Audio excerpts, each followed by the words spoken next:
जब सदन में भाजपा के ही एक ऐसा नेता ने उठाया सवाल जिसे सुनकर भड़क उठे हमारे कैबिनेट महामंत्री अनुराग ठाकुर जी। फिर क्या था जमकर लगाई क्लास।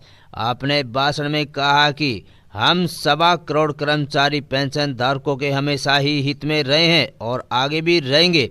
मनोज झा के भाषण पर टिप्पणी करते हुए कहा कि ऐसे लोगों को देश से निकाल देना चाहिए कि जो कर्मचारी पेंशन धारकों के हित पर उंगलियां उठाते हैं। देखिए आगे वीडियो में। सबसे पहले मैं आदरणीय सभापति जी को, आपको इस सदन की तरफ से और पूरे देश की तरफ से बहुत बहुत बधाई देता हूं।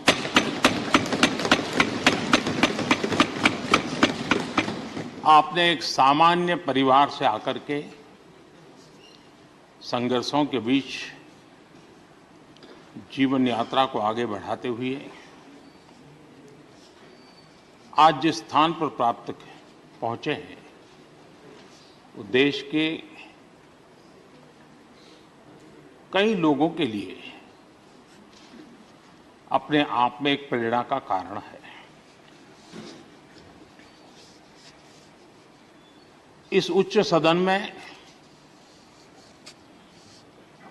इस गरिमामय आसन को आप सुशोभित कर रहे हैं और मैं कहूंगा कि किठाना के लाल उनकी जो उपलब्धियां लोग देश देख रहा है तो देश की खुशी का ठिकाना नहीं है।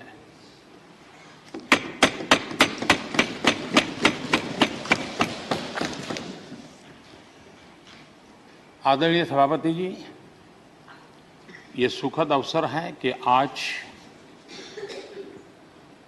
आर्म फोर्सेस फ्लैग डे भी है।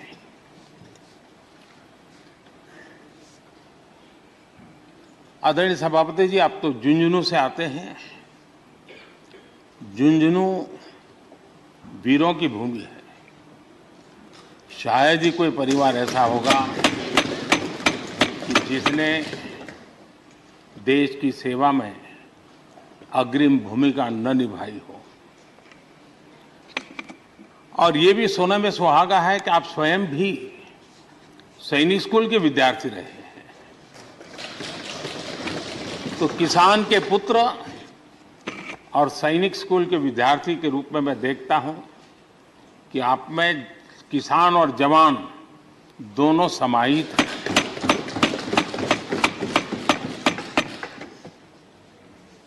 मैं आपकी अध्यक्षता में इस सदन से सभी देशवासियों को आर्म फोर्सेस फ्लैग डे की भी शुभकामनाएं देता हूं। मैं इस सदन के सभी आदरणीय सदस्यों की तरफ से देश के आर्म फोर्सेस को सैल्यूट करता हूं।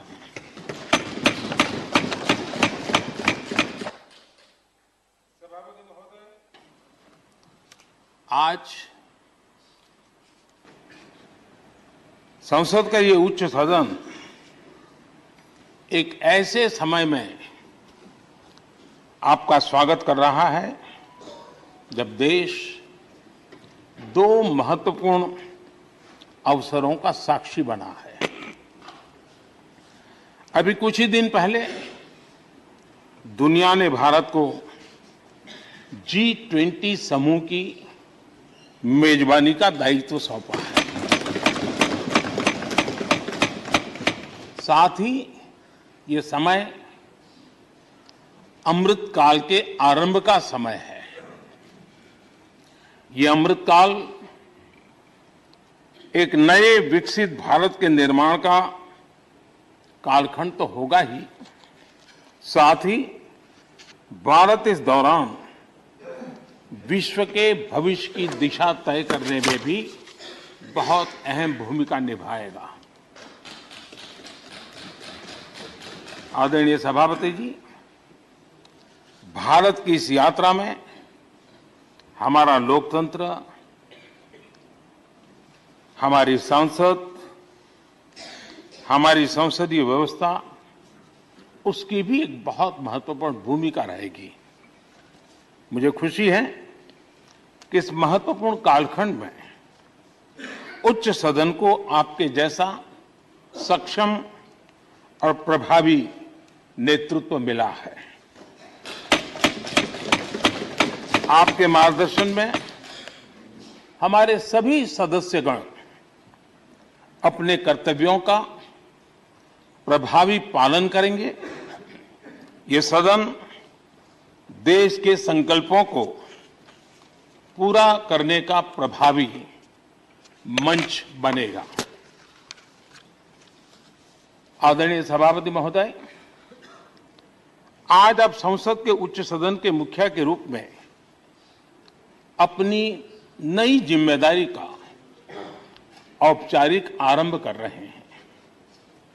इस उच्च सदन के कंधों पर भी जो जिम्मेदारी है, उसका भी सबसे पहला सरोकार देश के सबसे निचले पायदान पर खड़े सामान्य मानवीय के हितों से ही जुड़ा है। इस कालखंड में देश अपने इस दायित्व को समझ रहा है और उसका पूरा जिम्मेदारी से पालन कर रहा है। आज पहली बार महामहिम राष्ट्रपति श्रीमती द्रौपदी मुर्मू के रूप में देश की गौरवशाली आदिवासी विरासत हमारा मार्गदर्शन कर रही है। इसके पहले भी श्री रामनाथ कोविंद जी ऐसे ही वंचित समाज से निकलकर देश के सर्वोच्च पद पर पहुंचे थे और अब एक किसान के बेटे के रूप में आप भी करोड़ों देशवासियों की, गांव, गरीब और किसान की ऊर्जा का प्रतिनिधित्व कर रहे हैं।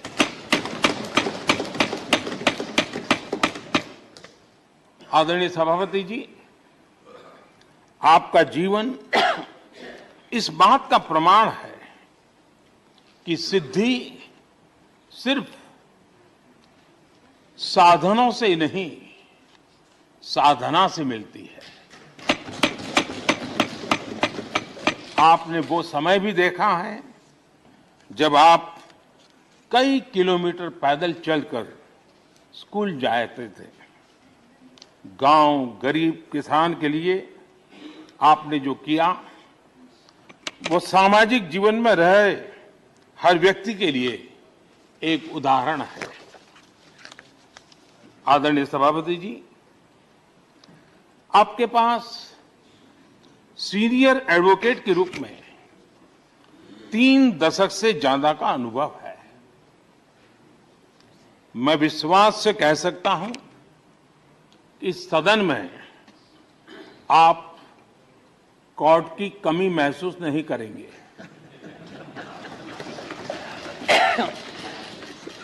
क्योंकि राज्यसभा में बहुत बड़ी मात्रा में वो लोग ज्यादा हैं जो आपको सुप्रीम कोर्ट में मिला करते थे और इसलिए वो मूड और मिजाज भी आपको यहां पर जरूर अदालत की याद दिलाता रहेगा। आपने विधायक से लेकर सांसद, केंद्रीय मंत्री, गवर्नर तक की भूमिका में भी काम किया है।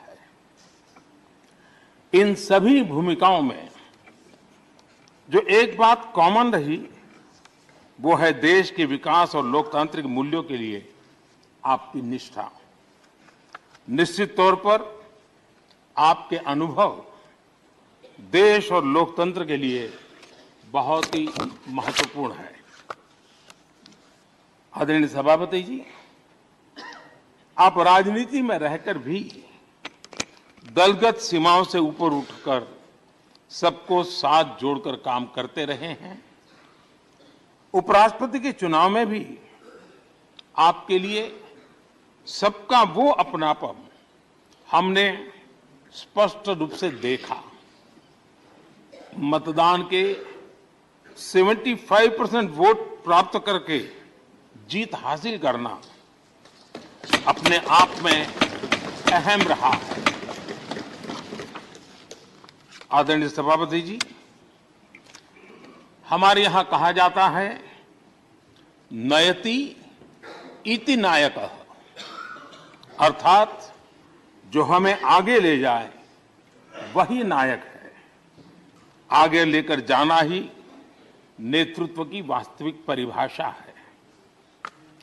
राज्यसभा के संदर्भ में ये बात और महत्वपूर्ण हो जाती है क्योंकि इस सदन पर लोकतांत्रिक निर्णयों को और भी रिफाइंड तरीके से आगे बढ़ाने की जिम्मेदारी है।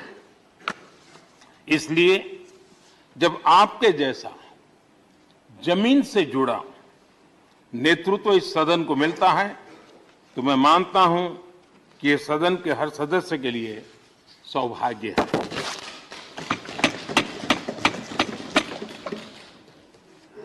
आदरणीय सभापति जी, राज्यसभा देश की महान लोकतांत्रिक विरासत की एक संवाहक भी रही है और उसकी शक्ति भी रही है।